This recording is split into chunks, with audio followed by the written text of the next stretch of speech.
Hello நண்பா, RS இன்ஃபோடைம்ஸ் சேனலுக்கு உங்களை அன்பா வரவேற்கிறோம். எவ்வளோ உழைச்சாலும் சம்பாதிச்ச காசு பர்ஸ்லையோ பேங்க் அக்கவுண்ட்லையோ தங்கவே மாட்டிக்குதா? திடீர்னு ஒரு பெரிய செலவு வந்து இருக்கிற காசெல்லாம் காலியாகிருதா? அப்போ நீங்க இந்த வீடியோவை கண்டிப்பா பாருங்க. இந்த வீடியோல செல்வத்துக்கு அதிபதியான குபேரன் எப்படி பணத்தை ஈர்க்கிறதுன்னு சில சூப்பர் ரகசியங்களை சொல்லியிருக்கார். அதுல லக்ஷ்மி குபேர பூஜை எப்படி செய்யறது, சிரிச்ச முகத்தோட இருந்தா என்ன நடக்கும், பீரோவை எந்த பக்கம் திறக்கணும்னு பல விஷயங்களை சுவாரஸ்யமா பார்க்கலாம். ஹலோ நண்பர்களே, ஆர்எஸ் இன்ஃபோடைம்ஸ் சேனலுக்கு உங்களை அன்பா வரவேற்கிறோம்.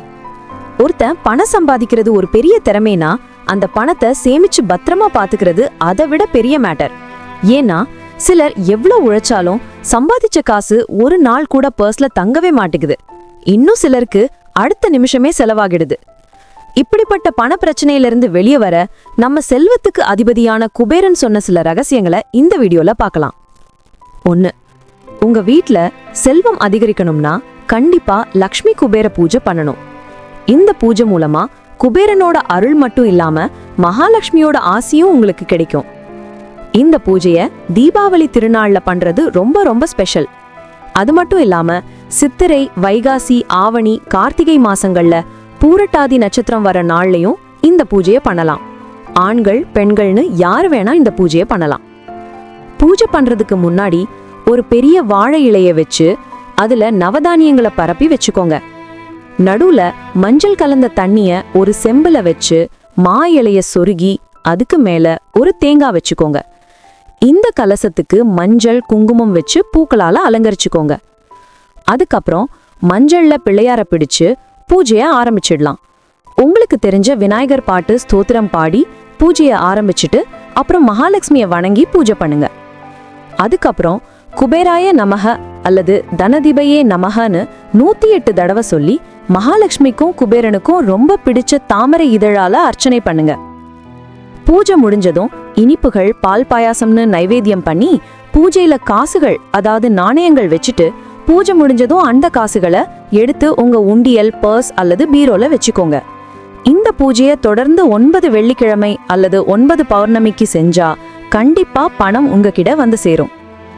அடுத்து குபேரன் சொன்ன சில பொதுவான ரகசியங்கள். இது எல்லார் லைஃப்லயும் கண்டிப்பா யூஸ் ஆகும். ஃபர்ஸ்ட், பீரோலையும் பேங்க் அக்கவுண்ட்லயும் வறட்சி இருக்கவே கூடாது. ஒரு குறிப்பிட்ட அமௌண்ட் இருக்கும் போதே செலவை நிப்பாட்டிடணும். அப்படியே 0 ஆக விடக்கூடாது. ஏன்னா வறண்டு போற இடத்துல பணம் நிக்காது. 2வது, அழுக்கா இருக்கிற இடத்துல மகாலட்சுமி வரமாட்டாங்க. அதனால நீங்க பணம் வைக்கிற இடம், வேலை செய்யற இடம், கல்லாப்பேட்டி, பர்ஸ்னு எல்லா இடத்தையும் எப்பவும் சுத்தமா வச்சுக்கணும். 3வது, இதுதான் ரொம்ப முக்கியம், சிரிங்க. சிரிச்சுக்கிட்டே இருக்கிறவங்க கிட்ட தான் செல்வலட்சுமி போவாங்க. சிடுமூஞ்சி அழுமூஞ்சின்னு இருந்தா மூதேவி தான் விரும்பி வந்து ஒட்டிக்கும். அதனால எப்பவும் சிரிச்சுக்கிட்டே இருங்க. 4வது, உங்க பர்ஸ்ல குபேரலிங்கம் படத்தை கூட வச்சுக்கோங்க. இதனால பண வரவு குறையாது. அடுத்து ஒரு முக்கியமான வாஸ்து ரகசியம். குபேரனோட திசை வடக்கு. அதனால நீங்க பணம் வைக்கிற பீரோ அல்லது லாக்கர் எப்பவும் வடக்கு திசைய பார்த்து திறக்கிற மாதிரி இருக்கணும்.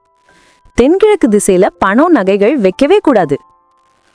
ஆக மொத்தம் பணம் வேணும்னா பணக்காரங்க முகத்தை மட்டும் பார்க்காதீங்க, உங்க முகத்தை பாருங்க.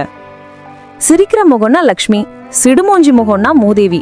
இதுல உங்களுக்கு யாரு வேணும்? இந்த வீடியோ உங்களுக்கு பிடிச்சிருந்தா லைக் பண்ணுங்க, ஷேர் பண்ணுங்க.